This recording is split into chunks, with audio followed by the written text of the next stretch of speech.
We are running. I want to emphasize that we're in an economic downturn.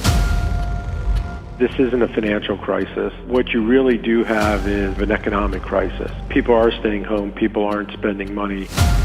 There's no way to avoid that. The question is, will it be a depression? It is a massive buying opportunity. I think you're never going to be able to time this thing. Follow the money. Where is money going to move to now? Where does money have to move to? Look at that red board. It's the biggest opportunity in the history of the world. As Buffett always says, you always buy when the bears are selling. And when the bears finally give up, that's when you go in just 3 weeks.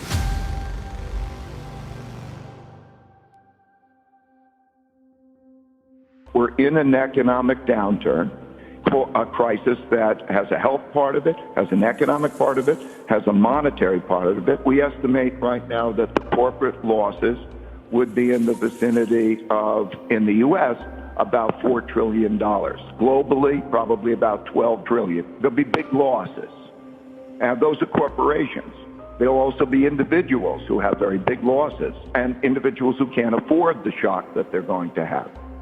The recession happened very quickly, but I think there's no way to avoid that. The question is, will it be a depression? If I stay home on a Friday night and don't go to a movie and go to dinner, and then the following Friday night I go out, because I usually do, I'm not going to get 2 dinners and go to 2 movies. I might do 1 and 1, but that lost sale, that lost consumption is lost forever. Now, there are other things, like let's say I was going to buy a car, and I decide not to because I don't want to go out, but maybe in July things are better and I go out and buy the car.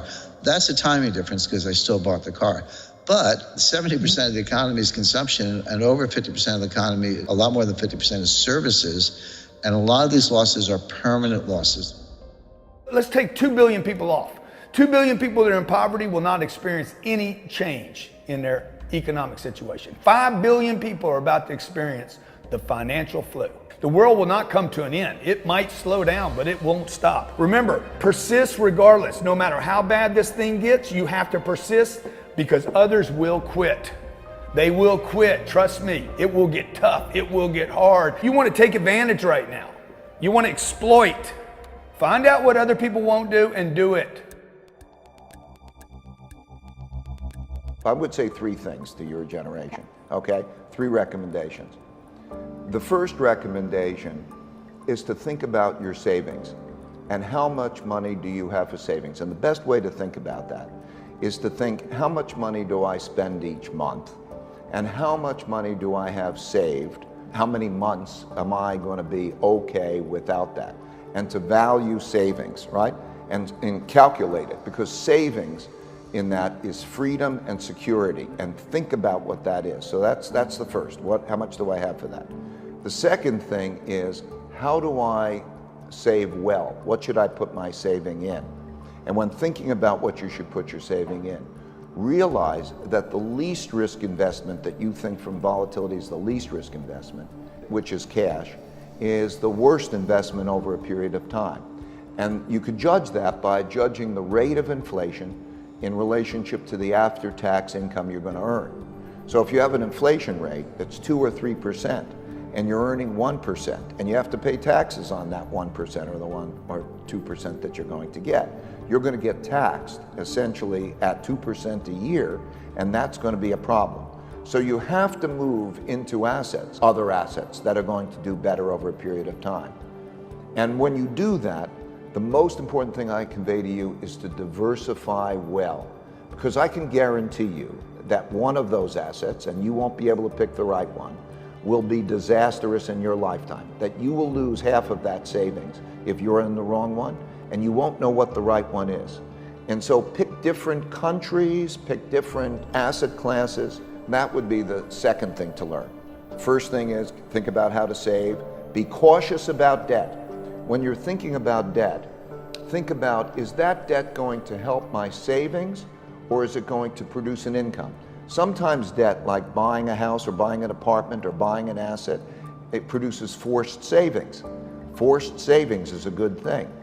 Or if you're taking on debt and you're thinking, am I going to have that debt in an asset? That asset better produce more income than the cost of your debt. If you're using debt for consumption, that's not a good thing to do. Okay, you're giving up that safety. So number two, make sure that you think about the diversification of that, not in cash. And number three, do the opposite of what your instincts are. If you're going to play the game, it has to be the opposite of what your instincts and the crowd says, because the market reflects the crowd. So you want to buy when no one wants to buy, and you want to sell when no one wants to sell. And that's emotionally difficult. I would say that if you're going to do it in the ways that are uncomfortable, because they're opposite your instincts. When the market crashed, I made more money in those 3 weeks. Good ROI. We are running out of time. What are you going to do with the time you have left? I say that if you don't reposition yourself, you could miss the best time in your life, in this season of life. Because we have got to change the way we think. We have got to change the way we function. We have got to change the way we deal with issues. And the reason that you have to begin to reposition the way you think and the way you function and the way you feel is that we many times are stuck between the lines of limited thinking and limited people and limited ideas and limited philosophies, and there's something creative down inside of you saying, let there